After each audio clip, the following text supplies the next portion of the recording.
danau meninjau, danau di atas, danau di bawah, dan danau Ranau. Pegunungan Bukit Barisan dengan beberapa puncaknya yang melebihi 3.000 meter di atas permukaan laut merupakan barisan gunung berapi aktif berjalan sepanjang sisi barat pulau dari ujung utara ke arah selatan, sehingga membuat dataran di sisi barat pulau relatif sempit dengan pantai yang terjal dan dalam ke arah Samudra Hindia, dan dataran di sisi timur pulau yang luas dan landai dengan pantai yang landai dan dangkal ke arah Selat Malaka, Selat Bangka, dan Laut Cina Selatan. Gambaran secara umum keadaan fisiografi Pulau Sumatera agak sederhana. Fisiografinya dibentuk oleh rangkaian pegunungan barisan di sepanjang sisi baratnya yang memisahkan pantai barat dan pantai timur. Lerengnya mengarah ke Samudra Indonesia dan pada umumnya curam. Hal ini mengakibatkan jalur pantai barat kebanyakan bergunung-gunung kecuali dua ambang dataran rendah di Sumatera Utara dan yang lebarnya lebih dari 20 km.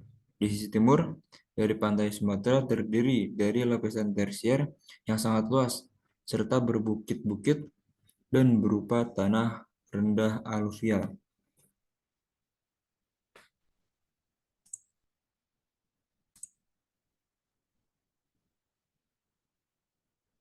Kemudian untuk batas wilayahnya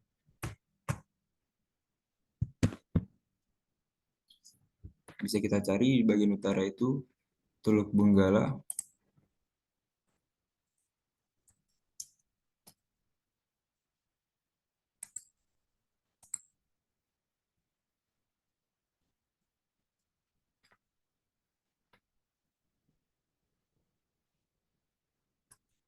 kemudian di sebelah timur adanya Selat Malaka.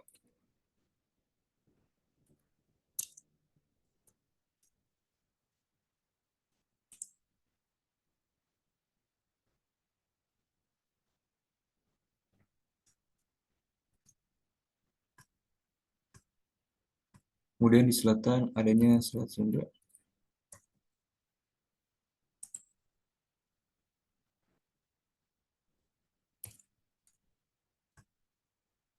Dan di bagian barat adanya Samudra Hindia.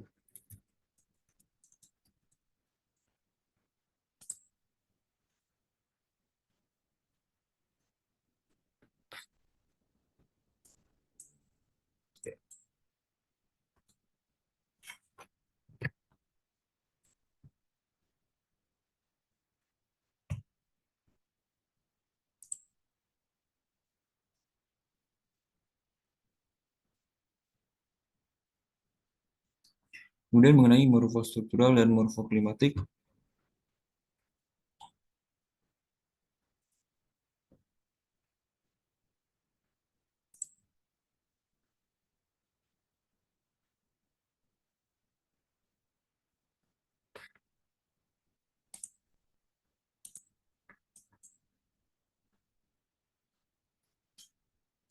secara umum sedimentasi di cekungan Sumatera Selatan terjadi dalam dua fase. Fase yang pertama itu fase transgresi di cekungan Sumatera Selatan ditandai dengan pengendapan kelompok telisa secara tidak selaras di atas batuan pratersier. Selama fase pengendapan yang terjadi pada fase transgresi, penurunan dasar cekungan lebih cepat daripada proses sedimentasi, sehingga terbentuk urutan fasies non-marine, transisi, laut dangkal, dan laut dalam. Kemudian fase regresi di cekungan Sumatera Selatan ditandai dengan pengendapan kelompok Palembang. Fase ini merupakan kebalikan dari fase transgresi, di mana pengendapan lebih cepat dibandingkan dengan penurunan dasar cekungan, sehingga terbentuk urutan seperti fasies laut dangkal, transisi, dan non-marine.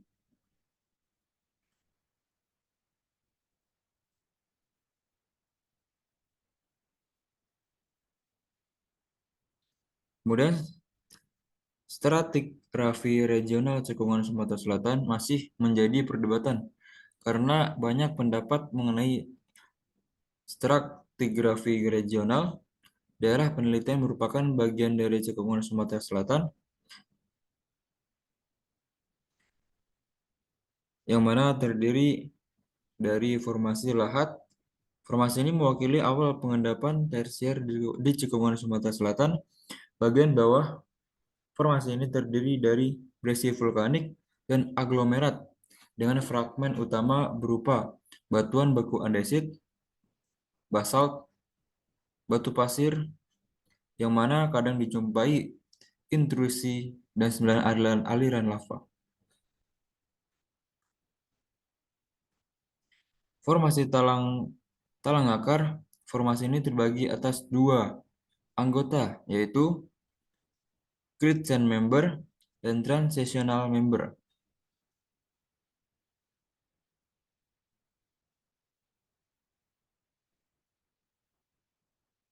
Kemudian tatanan tektonik regional, Pulau Sumatera terletak pada batas tenggara paparan Sunda yang merupakan hasil pemanjangan lempeng Eurasia terbentuk sebagai hasil tumbukan beberapa kerak benua pada Mesozoikum hingga awal Kenozoikum. Secara umum, Pulau Sumatera dibagi menjadi 5 bagian. Busur luar Sunda, cekungan belakang busur, jalur pegunungan barisan, cekungan intermontane atau intra-arc-basin. Zona tumbukan yang miring ke arah Pulau Sumatera dan Laut Andaman menjadi sejajar di Pulau Jawa hingga Nusa Tenggara dan menghasilkan sistem palung busur Sunda sepanjang 5.000 km dari Burma hingga bagian timur Indonesia. Cekungan Sumatera Selatan merupakan salah satu cekungan belakang busur yang terlipat dan berumur tersier di Pulau Sumatera. Cekungan Sumatera Selatan memiliki sejarah perkembangan evolusi cekungan yang lebih kompleks bila dibandingkan dengan cekungan belakang busur lainnya. Hal ini disebabkan oleh perkembangan struktur dan sejarah terbentuknya yang kompleks. Akibatnya, hasil interaksi dari keempat arah struktur utama, kompleksitas tersebut terutama disebabkan dengan kehadiran arah struktur timur laut barat daya yang tidak berkembang di cekungan belakang busur yang terdapat di Pulau Sumatera. Cekungan Sumatera Selatan memiliki 4 arah struktur. Yang pertama itu ada pola Jambi, memiliki arah struktur geologi yang berarah timur laut, barat daya, dan sangat baik diamati di sub cekungan Jambi. Pembentukan pola struktur ini berhubungan dengan pembentukan sistem paleogen graben yang disebut graben ketaling yang berarah timur laut, barat daya. Kemudian ada pola lematang, memiliki arah struktur geologi relatif atau berarah barat barat laut, timur tenggara. Pola utama ini dikenal sebagai bagian dari sistem sesar lematang. Kemudian ada pola Sunda, memiliki arah struktur geologi utara selatan. Pola ini sangat khas ditemukan cekungan belakang busur di Pulau Sumatera. Kemudian ada pola Sumatera memiliki arah struktur geologi barat laut tenggara. Pola ini umumnya berkembang di Bukit Barisan dan juga merupakan batas selatan cekungan Sumatera Selatan.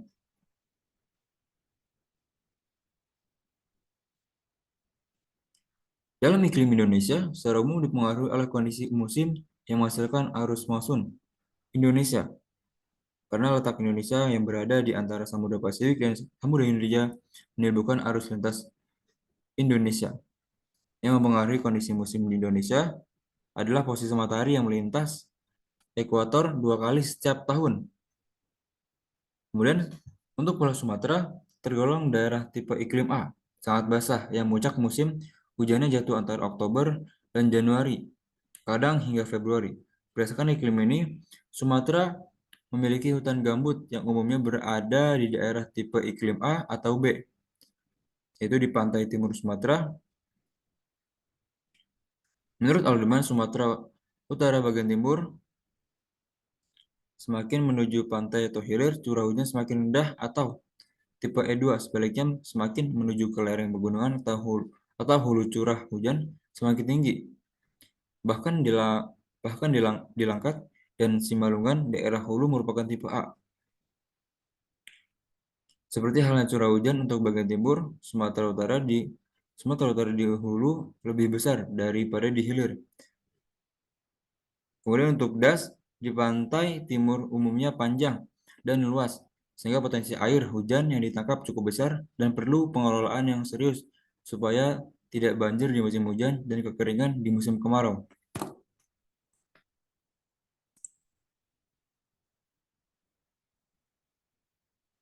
Kemudian untuk contoh bentuk lahan, itu bentuk lahan vulkanik bisa kita jumpai,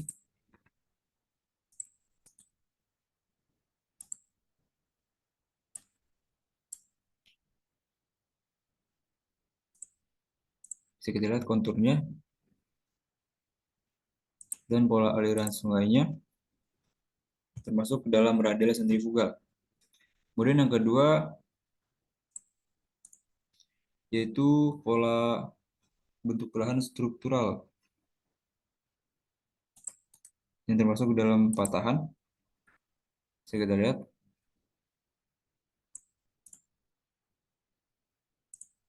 Dan pola aliran sungainya termasuk ke dalam rektangular. Kemudian yang ketiga yaitu denudasional.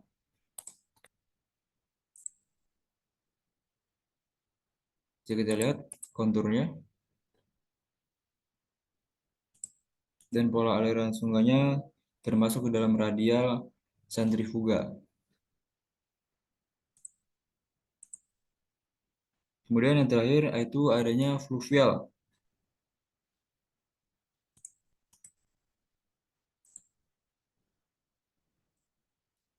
Bisa kita lihat jenis konturnya dan pola aliran sungainya termasuk ke dalam dendritik. Mungkin itu saja dari saya yang dapat saya sampaikan. Kurang lebih mohon maaf. Wassalamualaikum warahmatullahi wabarakatuh.